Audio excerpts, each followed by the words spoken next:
शेखर ई study में आप सभी का स्वागत है।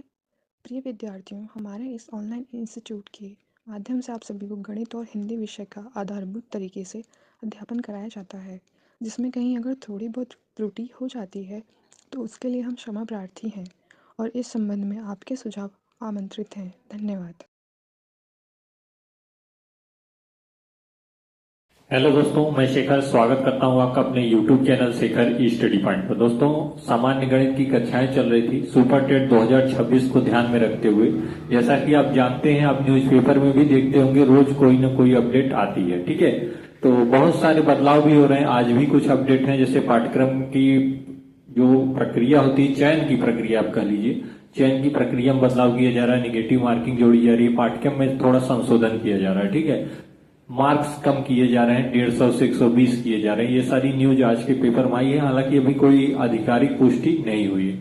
बाकी ऐसा नहीं है कि आपके सब्जेक्ट जो हैं वो कम हो जाएंगे, सारे सब्जेक्ट रहेंगे, बस उनको एडजस्ट कर देंगे 120 के नंबर पे। ठीक, तो हम लोग तो शुरुआत कर ही चुके हैं, हमने प्रीवियस ईयर के क्वेश्चन भी देख लिए हैं।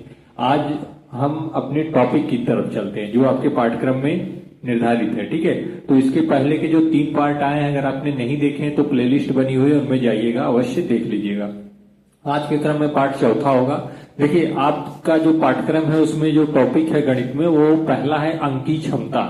ठीक है, हालांकि देखिए नाम से थोड़ा सा इधर उधर होता है, आप अपनी किताबों में आप पढ़े होंगे तो संख्या पद्धति ये सारी चीजें पढ़ेंगे, उन्हीं से रिलेटेड है अंकीय क्षमता। ठीक है, तो आपको वही सारी चीजें जानी, अंकों के बारे में जानी है, उनके क्या क्या प्रयोग होते हैं, कैसे उनसे प्रश्नों का निर्धारण होता है या कैसे उनको सॉल्व किया जाता है, ये सारे तरीके आपको जानने हैं। देखिए, कुछ सामान्य परिचय। देखिए, मैं यहाँ पे कोई ऐसा थियरी नहीं बताऊंगा जो आप नोट करें या ऐसा करें, आपको केवल समझना है। अगर आपको आवश्यकता महसूस हो तो लिखिए, क्योंकि गणित में कोई थियरी नहीं पूछी जाती, आपसे सीधे प्रश्न पूछे जाते हैं। लेकिन आपका माइंड सेटअप हो, आपको जानकारी हो, इसलिए थोड़ी सरल भाषा में हम बताने का प्रयास करें। ठीक है, क्योंकि मैंने आपसे कमिटमेंट किया है कि मैं शून्य से स्टार्ट कर रहा हूं। जैसे दिया है कि किसी भी संख्या को लिखने के लिए या आप कह लें कि व्यक्त करने के लिए कितने अंकों की या किन किन अंकों की आवश्यकता हो सकती है। कितने तो नहीं कह सकते भाई, संख्या बहुत बड़ी होती है, लेकिन किन किन अंकों की आवश्यकता होती है, अगर उसकी बात किया जाए तो आप, जाहिर सी बात है, ये तो कॉमन सेंस की बात है कि अगर कोई संख्या आप लिखेंगे तो उसमें अंक होते हैं। अब वो जितनी बड़ी संख्या होती है उतने अंक उसमें होते हैं, लेकिन जितने भी अंक होंगे वह जो है इन 9 अंकों के अंतर्गत ही होंगे। ठीक है, सॉरी 10 अंकों, यहाँ पे देखिए 9 लिखा हुआ है, 0 लेके कुल 10 अंक है, 0 से लेके 9 तक कुल कितने अंक हैं? 10 अंक हैं। तो चाहे जितनी बड़ी या चाहे छोटी या बीच की संख्या कुछ भी लिखेंगे तो आपको यही अंक मिलेंगे, इन्हीं की पुनरावृत्ति करके आपको लिखना है। ठीक, जैसे मैंने यहाँ पे आपके सामने लिखा है 7896। अब देखिए जितने ये अंक हैं चारों, ये इन्हीं में से लिए गए, मतलब कोई भी संख्या आप लिखेंगे यह इन्हीं 10 अंकों के मध्य से ही अंक लिए जाएंगे, तभी संख्या बनती है। 4356, 20976, ये सारे जितने अंक हैं सब इन्हीं में से लिए गए। ठीक है, अच्छा, अब इन संख्याओं को आप अगर पढ़ना चाहें तो कैसे पढ़ते हैं? जैसे मान लीजिए एक संख्या में लिख दे रहा हूं,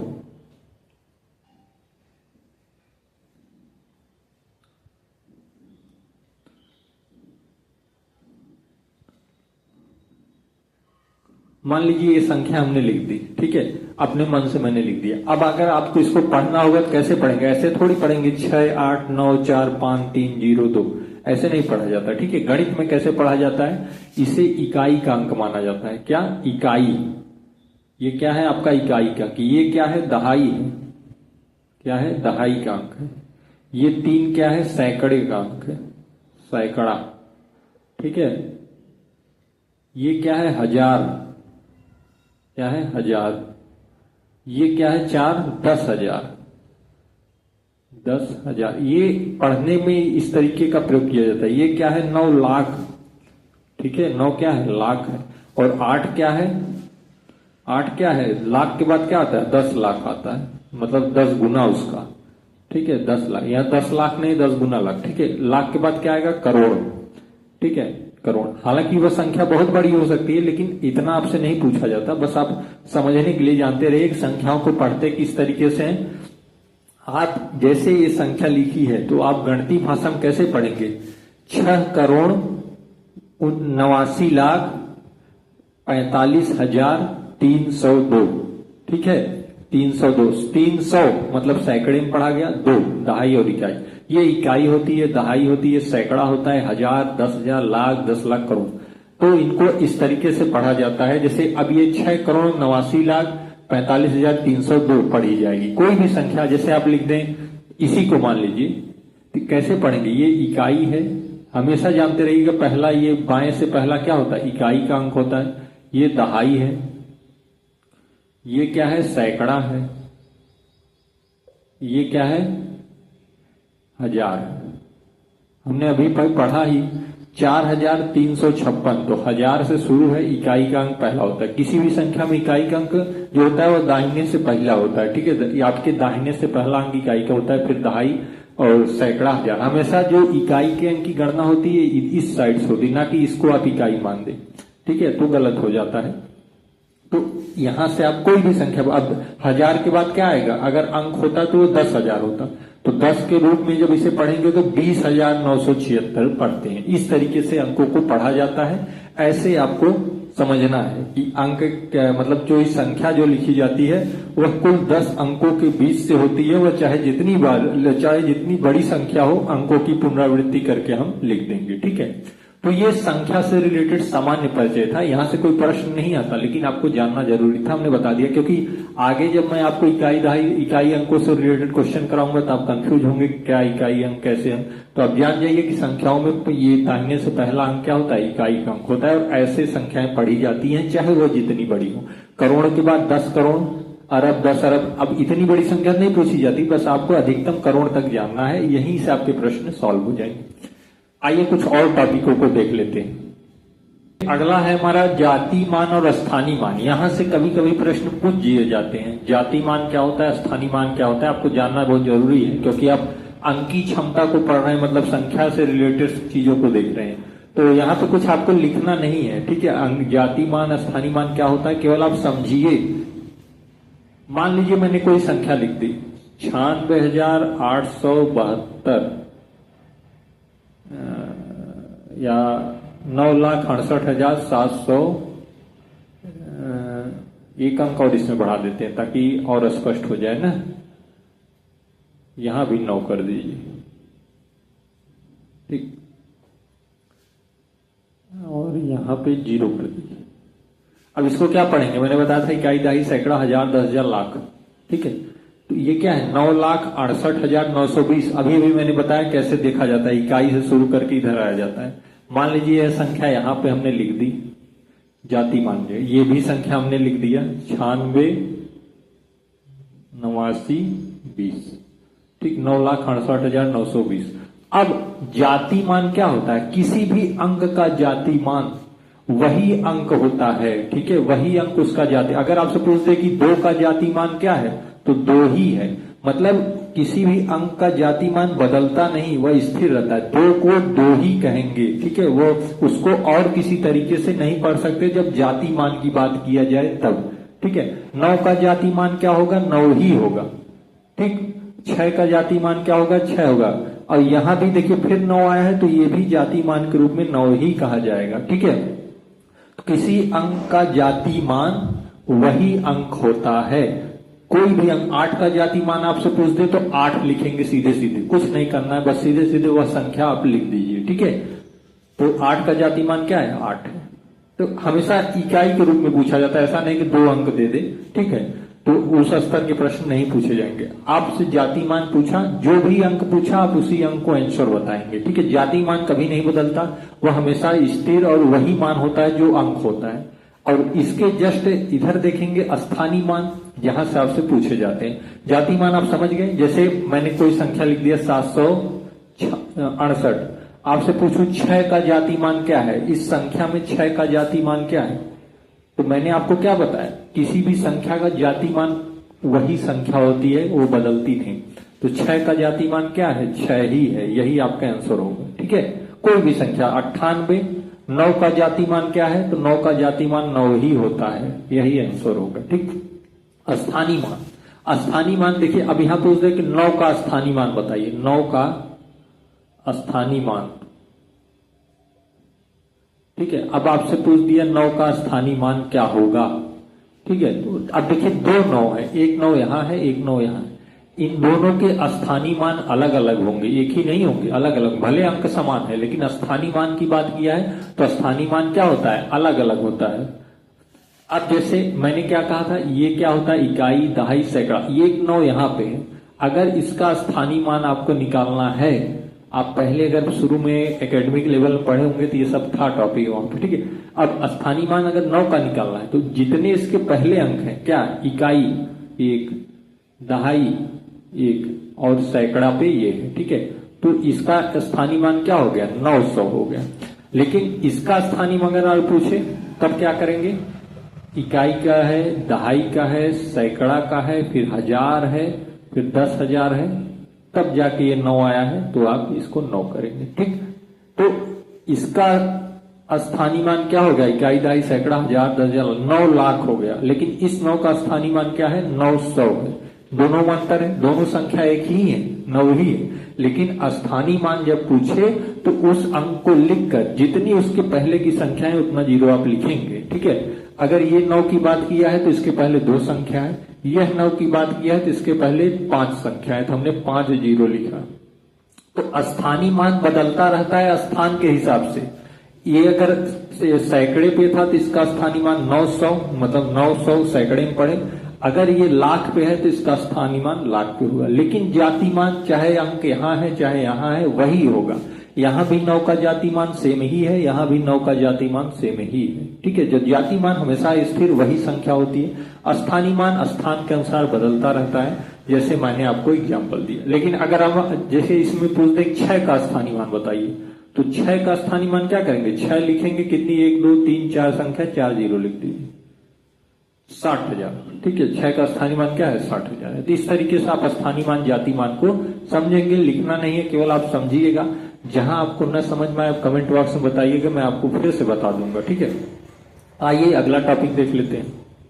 देखिएगा, हमको संख्याओं के प्रकार पढ़ना है कि संख्याएं कितनी प्रकार की होती हैं। ठीक है, जानना बहुत जरूरी है, प्रश्न बनते रहते हैं। ठीक है, तो पहले हम पढ़ेंगे प्राकृतिक संख्या और पूर्ण संख्याएं। प्राकृतिक संख्या क्या होती है, पूर्ण संख्या क्या होती है। तो यहाँ पे भी हम कोई थियरी आपको नहीं बताने वाले पूरे हिंदी में लिख के, क्योंकि ऐसे आपको कोई आवश्यकता नहीं। गणित आपको समझना है, मैं जैसे बता रहा हूं आप समझिए, न आए फिर पूछिए। प्राकृतिक संख्याएं आप सिंपल भाषा में यह जानिएगा, जिनसे गणना की जा सके, जिन संख्याओं से क्या हो, किसी भी चीज की गणना हो, जिन संख्याओं से क्या हो, किसी भी चीज की गणना हो सके। बस आप ये लिखना नहीं है, बस आप समझिए कि जिनसे कोई भी चीज की गणना की जा सकती है वे सभी संख्याएं प्राकृतिक संख्या होती है। जिन संख्याओं से किसी भी वस्तु के, या लिख दीजिए किसी भी चीज वस्तु की गणना की जा सके, की गणना। ठीक है, जिन ऐसी संख्याएं प्राकृतिक संख्या कहलाती हैं जिनसे किसी भी वस्तु की गणना संभव, मतलब आप उससे बता सके उन संख्याओं के माध्यम से कि इसकी कितनी संख्या है या ये संख्याओं में कितनी है। तो प्राकृतिक संख्याएं यही होती हैं। जैसे मैं आपसे कहूं कि आखिर वो कौन कौन सी प्राकृतिक संख्याएं, तो आप कहेंगे 1 2 3 4 5 6 7 ऐसे लेके अनंत तक। अनंत मतलब जितनी भी संख्याएं होती हैं, ये सारी संख्याएं क्या है, प्राकृतिक संख्याएं। क्योंकि मैं अगर कहूं ये कितने मार्कर है तो आप तुरंत कहेंगे 1 है। क्या कहेंगे, 1 है। ये कितने व्हाइट बोर्ड है तो आप कहेंगे 1 है। आपने क्या किया, इस संख्या से गणना कर दिया कि 1 है नंबर। अगर यही 2 मार्कर होता, मेरे हाथों में 2 मार्कर होता, तब आप क्या करते, मैं कहूं कि कितनी वस्तुएं हैं, अगर मैं आपसे कहूं कितनी वस्तुएं, तो आप कहेंगे 2 हैं, एक कैप उसका एक मार्कर, ये वस्तुओं में 2 हो गया। ठीक है, तो आपने क्या किया, इसी संख्या का प्रयोग किया, 2 का प्रयोग किया। ठीक है, कितनी उंगलियां हैं, अगर मैं आपसे पूछूं कितनी उंगलियां हैं तो आप कहेंगे 4 उंगलियां हैं। तो क्या इसी संख्या का प्रयोग करके आप बता रहे हैं कि कितनी उंगलियां। तो जिनसे किसी वस्तु का निर्धारण हो सके, उनकी संख्या गणना की जा सके, वो ऐसी सारी संख्याएं क्या होती, प्राकृतिक संख्या होती है। 1 से लेके क्या अनंत तक सारी संख्या क्या है, प्राकृतिक है। ठीक है, क्या है, प्राकृतिक है। यहां ध्यान दीजिएगा, जीरो जीरो प्राकृतिक नहीं, जीरो क्या है, प्राकृतिक नहीं है। बस ये ऐसे प्रश्न पूछे जाते हैं, ठीक है। क्यों क्यों प्राकृतिक नहीं? भाई जीरो से आप क्या गणना कर सकते हैं? कुछ कर सकते हैं कि ये जीरो है, ये संख्या में जीरो है, ऐसी कोई गणना नहीं हो सकती। तो जीरो क्या है, प्राकृतिक नहीं है, ठीक है। जीरो क्या है, प्राकृतिक नहीं है। आप चाहे तो इसे लिख सकते हैं। और प्राकृतिक संख्याएं जो होती हैं ऋणात्मक नहीं होती, ऋणात्मक नहीं होती। जो प्राकृतिक संख्याएं होती हैं वह ऋणात्मक नहीं होती। आप इसे लिख लीजिएगा, प्राकृतिक संख्याएं ऋणात्मक नहीं होती हैं, ठीक है।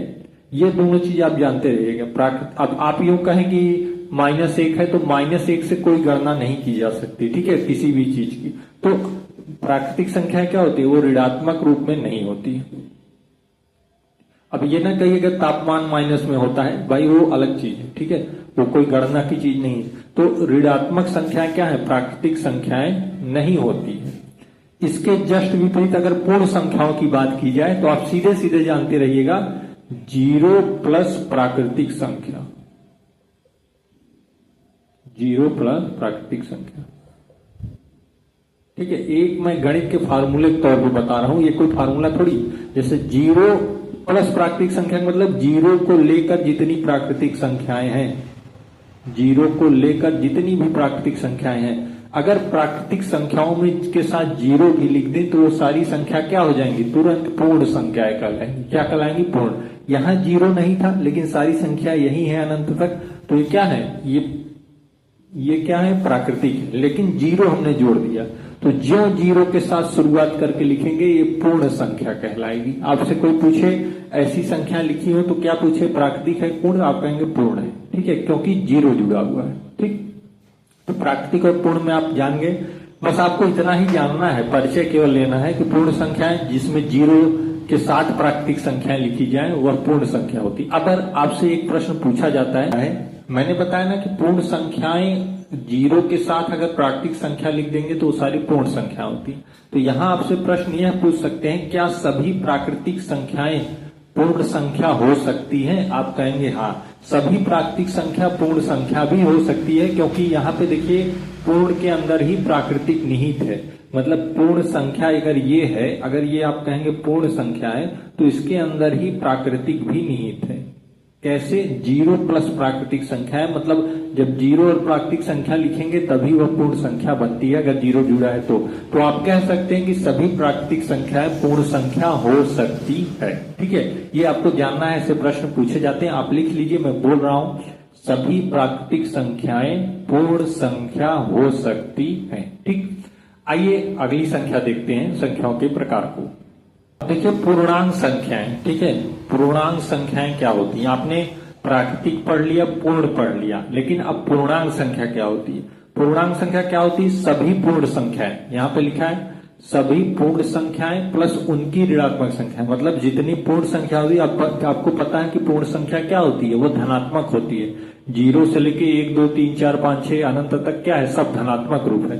तो सभी पूर्ण संख्याएं मतलब आप यहां लिखिए 0 1 2 3 4 5, ये क्या है, पूर्ण संख्या है, ठीक है, ये क्या है, पूर्ण संख्या है, प्लस उनकी ऋणात्मक संख्या है। तो आपको पता है ऋणात्मक हमेशा धनात्मक से पहले आता है, तो जब उनकी ऋणात्मक संख्या लिखेंगे तो 0 न तो धनात्मक होता है न ऋणात्मक होता है, यह तो यही रहेगा।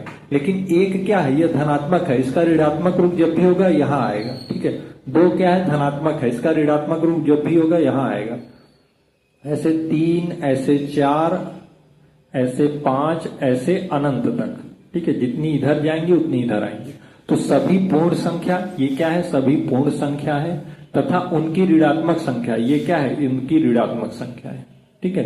तो जब भी ऋणात्मक रूप लिखा जाता है इसके आगे नहीं होता, वह 0 के पहले आता है। ऋणात्मक 0 से भी छोटा माना जाता है, इसलिए इस बार लिखा जाता है।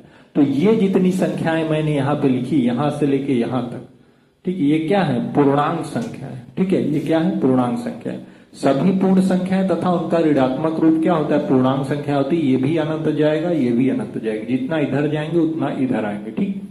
तो पूर्णांक संख्या आप समझ गए।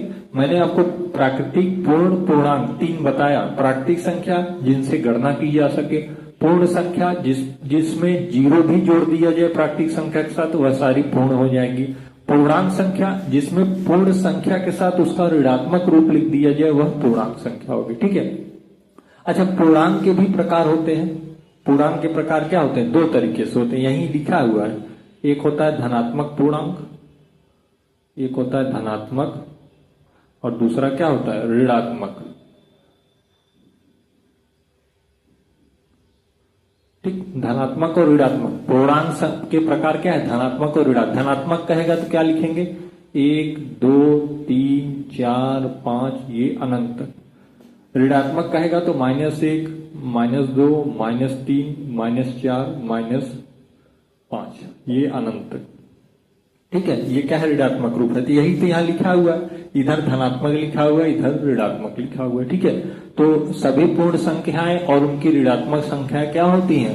पूर्णांक संख्या होती। एक चीज और जानते रहिएगा, ऋण 2 से ऋण 1 बड़ा है। ऐसा नहीं कि एक छोटा 2 बड़ा बनाएंगे। जितनी ऋणात्मक में आप बड़ी संख्या लिखेंगे वह पहले वाले से छोटी होती जाएगी। ठीक है, क्योंकि वहां माइनस लगा हुआ है। ठीक, इस तरीके से इसलिए ऐसे लिखा जाता है, ऐसे नहीं लिखा जाता -1 -2 -3 अनंत फिर 0 1 2 3। उल्टा इधर से लिखा जाता है। ये बड़ी संख्या है इसके अपेक्षा, ये बड़ा है इसके अपेक्षा, ये बड़ा है इसके अपेक्षा, ऐसे अनंत। ठीक, तो पूर्णांक कितने प्रकार के होते हैं? 2 प्रकार के। धनात्मक होता है जो यहाँ पे लिखा है, ऋणात्मक होता है जो ऐसे यहाँ पे लिखा हुआ है। ठीक, अब यहां से भी आपसे पूछा जा सकता है कि क्या सभी पूर्ण संख्याएं पूर्णांक संख्या हो सकती है? अगर आपसे पूछे कि क्या सभी पूर्ण संख्या पूर्णांक संख्या हो सकती है, तो अब तुरंत आपके माइंड में पूर्णांक का फिगर बन जाना चाहिए। देखिए यहाँ लिखा हुआ है इतने में, तो यहाँ पे क्या है? ये जितनी संख्याएं क्या है? पूर्ण संख्या है।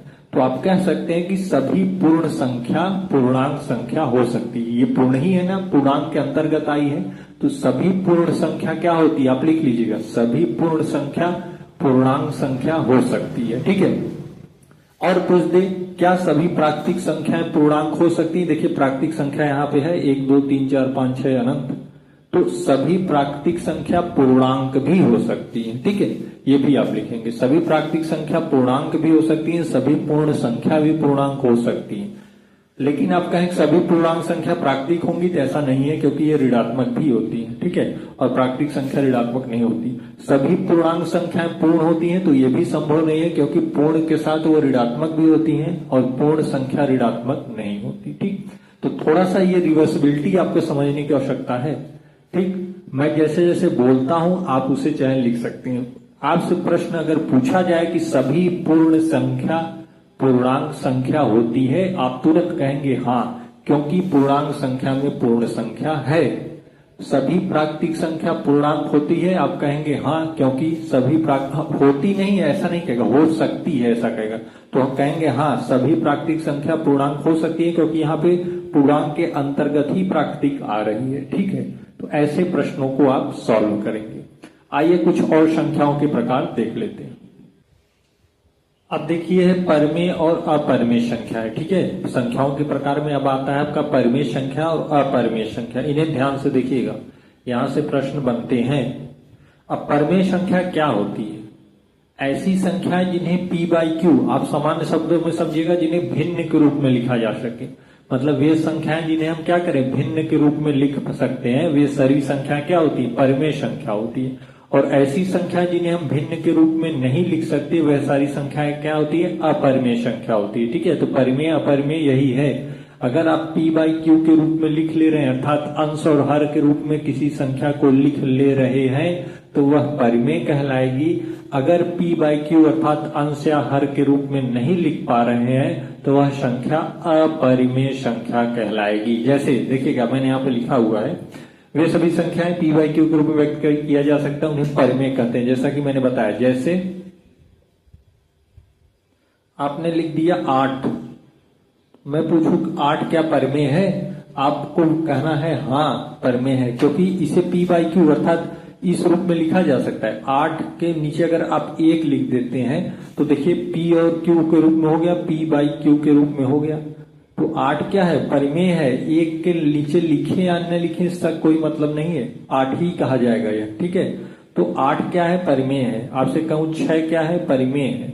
ठीक है, 6 क्या है? परिमेय। 0 क्या है? परिमेय है भाई। 0 को भी बटे 1 में लिख सकते हैं, मान 0 ही आएगा।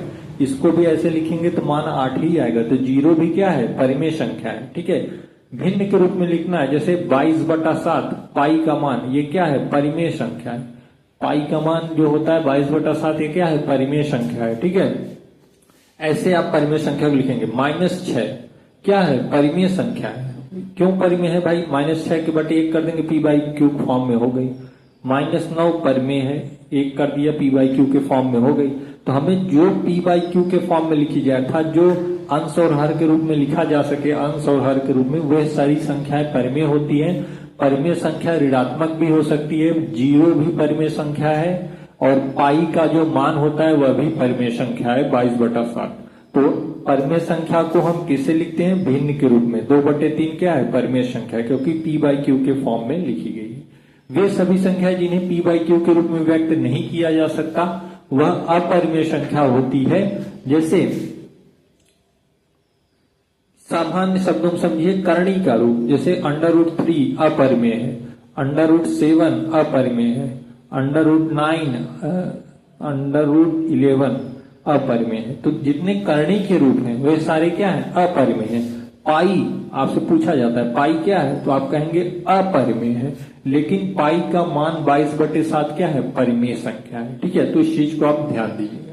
परिमेय और अपरिमेय में यही अंतर है। अपरिमेय सामान्य स्वरूप में करणी के रूप में होती है, परिमेय संख्या जो होती है वो p/q के रूप में लिखी जाती है। ठीक है, अपरिमेय संख्या को हम p/q के फॉर्म में नहीं लिख सकते, नहीं किया जा सकता, इनको ऐसे नहीं लिखा जा सकता। ठीक है, ये सारी क्या है? अपरिमेय संख्याएं हैं।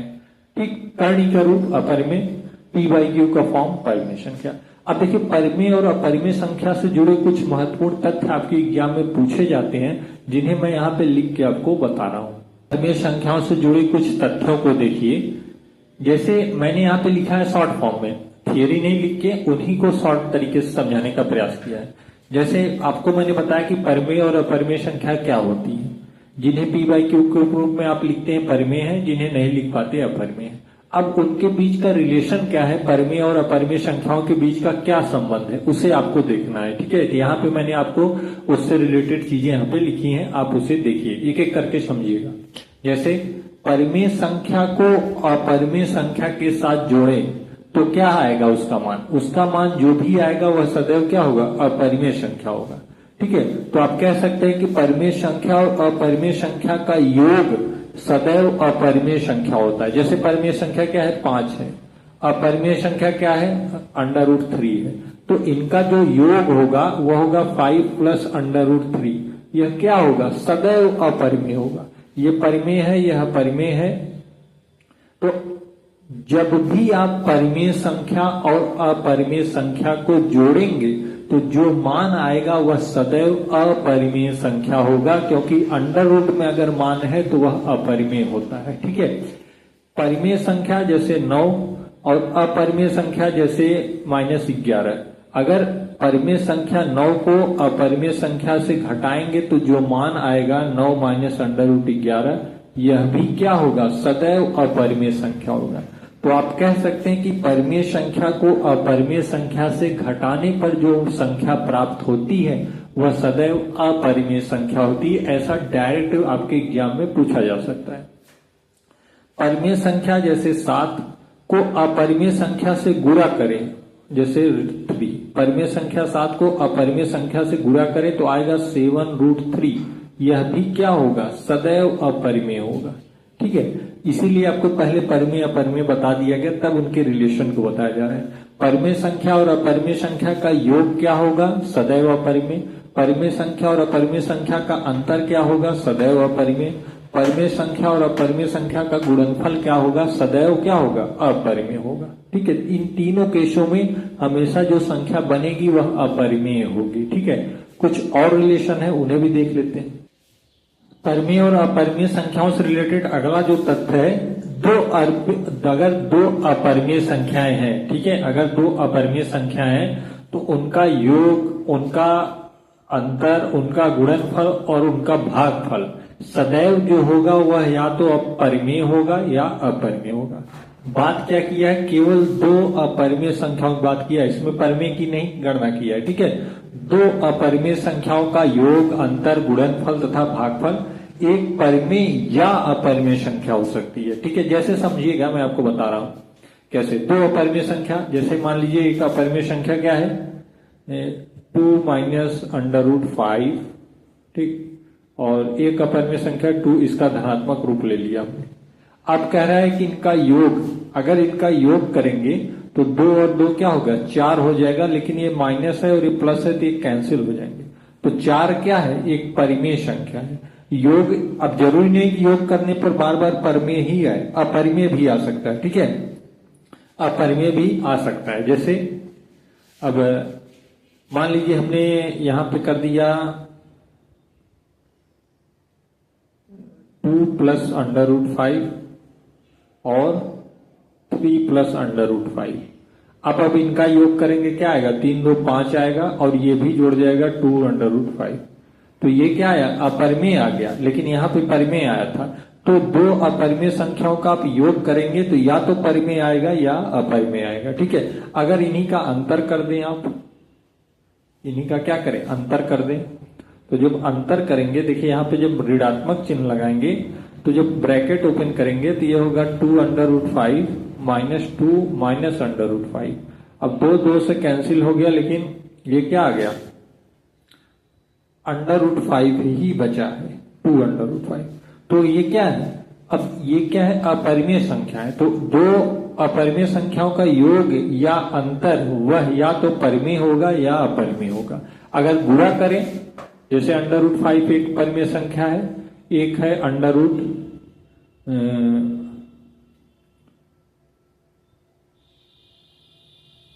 मान लीजिए 6, ठीक है। अब ये दोनों अपरिमेय संख्याएं हैं, अगर इनका गुणा करेंगे तो क्या होगा, अंडर रूट में 6 5 में 30 हो जाएगा, और ये 2 3 में 6 6 5 में 30।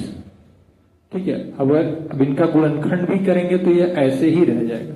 ठीक है, ये ऐसे ही रह जाएगा। मतलब अगर अपरिमेय संख्या का गुणा करते हैं तो अपरिमेय भी आ सकती है और परिमेय भी आ सकती है। परिमेय कैसे आएगी, कोई एक संख्या ले लीजिए, जैसे गुणा करी वो परिमेय आ जाए।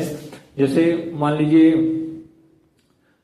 अंडर रूट 2 आपने ले लिया, फिर और एक ले लिया अंडर रूट, इसके 2 के साथ ऐसी कौन सी संख्या की गुणा करें कि ब्रैकेट हट जाए, तो आप करेंगे, अगर 3 लेते हैं तो भी नहीं हट पाएगा, 4 तो भी नहीं हट पाएगा, 10 लेंगे तो भी नहीं हट पाएगा। मतलब हमारे कहने का मतलब है कि दो ऐसी अपरिमेय संख्याएं हम लें जिनका गुणनफल करें तो क्या आ जाए, वह परिमेय संख्या बदल जाए। मान लीजिए हमने ले लिया जैसे under root 5 into 2 under root 5, ये दोनों अलग अलग अपरिमेय संख्याएं हैं। गुणा करेंगे तो जब कोई संख्या करनी के अंदर समान हो और उसकी 2 बार गुणा हो तो वह करनी हट जाती है। जैसे 5 इंटू 2 अंडर रूट 5 हो जाएगा 2, 5 अंडर रूट 5 गुणे अंडर रूट 5 करेंगे तो 5 हो जाएगा, ये आ जाएगा 10। ये क्या है, परिमेय संख्या है, क्योंकि p बाई क्यू के रूप में लिखी जा सकती है। ठीक है, तो हमने देखा क्या कि दो अपरिमेय संख्याओं का गुणनफल किया तो एक स्थिति में अपरिमेय आई, लेकिन फिर अगर संख्याएं बदल के गुणनफल किया तो परिमेय आ गई। ठीक है, इसी तरीके से करते हैं। जैसे भागफल का देखेंगे तो भागफल क्या करेंगे, जैसे एक संख्या ले लिए 10 अंडर रूट 5, ये क्या है, अपरिमेय संख्या है। ठीक है, और एक संख्या ले लिए हम 5 अंडर रूट 2, ये भी क्या है, अपरिमेय है, ये भी क्या है, अपरिमेय है। अब इनका क्या करें, भागफल करें। तो भागफल जब आप करेंगे तो होगा 10 अंडर रूट 5 बटे अंडर रूट 5 अंडर रूट 2। अब देखिए, अब चूंकि p बाई क्यू के रूप में हमें लिखना नहीं तो इसका हर खत्म करेंगे तो क्या करेंगे, अंडर रूट 2 का गुणा यहाँ, अंडर रूट 2 का यहाँ, 2 का गुणा करेंगे तो ये हो जाएगा केवल 2। दिख रहा है कि नहीं आपको, मैं यहाँ लिख देता हूँ, ये हो जाएगा 5 2 में 10, 10 अंडर रूट 10। ठीक है, और ये हो जाएगा 2 का गुणा करेंगे 2 हो जाएगा, 2 5 में 10। अब देखिए 10 10 से कट गया तो बचा क्या, अंडर रूट 10। ये क्या है, अपरिमेय संख्या है। तो दो अपरिमेय संख्याओं का भागफल भी करने पर क्या होगी, या तो अपरिमेय आएगी या परमेय आएगी। तो ऐसी कोई संख्या और लेंगे जिससे यह कर्णी भी हट के परमेय भी आ सकती है। ठीक है, तो ये थ्योरी आप जानते रहिएगा। दो अपरिमेय संख्याओं का योग, अंतर, गुणनफल तथा भागफल एक परिमेय या अपरिमेय संख्या हो सकती है। ठीक, एक थ्योरी और बची, उसे भी देख लेते हैं। देखिए, परिमेय तथा अपरिमेय संख्या का भागफल क्या होता है? सदैव एक अपरिमेय संख्या होती है। अगर किसी परिमेय और अपरिमेय संख्या का आप भागफल करते हैं तो सदैव क्या होगा? वह अपरिमेय संख्या, जैसे परिमेय संख्या मान लीजिए क्या है? 7 है, और अपरिमेय संख्या क्या है? √3 है। अगर इसका भागफल आप करते हैं तो यह क्या होगा? 7 भागे √3, ये क्या होगा? अपरिमेय ही होगा। अगर आप इसे 7/√3 भी लिखते हैं तो p/q का हटाने के लिए आप इस पे ऐसे गुणा कर देते हैं तो हो जाएगा 7√3/3। ठीक है, तो √3 ऊपर हो जाता है। हालांकि ये सब करने की जरूरत नहीं है।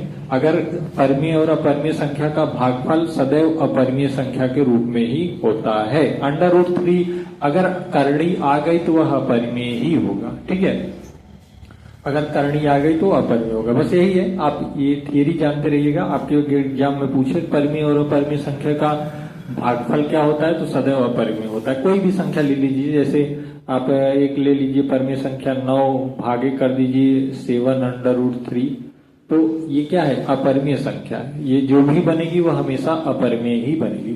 तो ये परिमेय और अपरिमेय से जुड़े जो महत्वपूर्ण नियम थे जो आपकी परीक्षाओं में अक्सर पूछे जाते हैं, उनको मैंने आपको बता दिया कि कैसे परिमेय और अपरिमेय संख्याओं की गणना की जाती है और कैसे उनसे रिलेटेड प्रश्न पूछे जाते हैं। ठीक है, और अब शायद एक और बचा होगा आपका वास्तविक संख्याएं, फिर आपकी सम विषम संख्याएं बची होंगी। तो पार्ट बहुत लंबा हो जाएगा, यहीं पे समाप्त करते हैं। कल के पार्ट में हम आपको वास्तविक, सम विषम, इन सारी चीजों की चर्चाएं करेंगे। ठीक है, तो आज के पार्ट में फिलहाल इतना ही।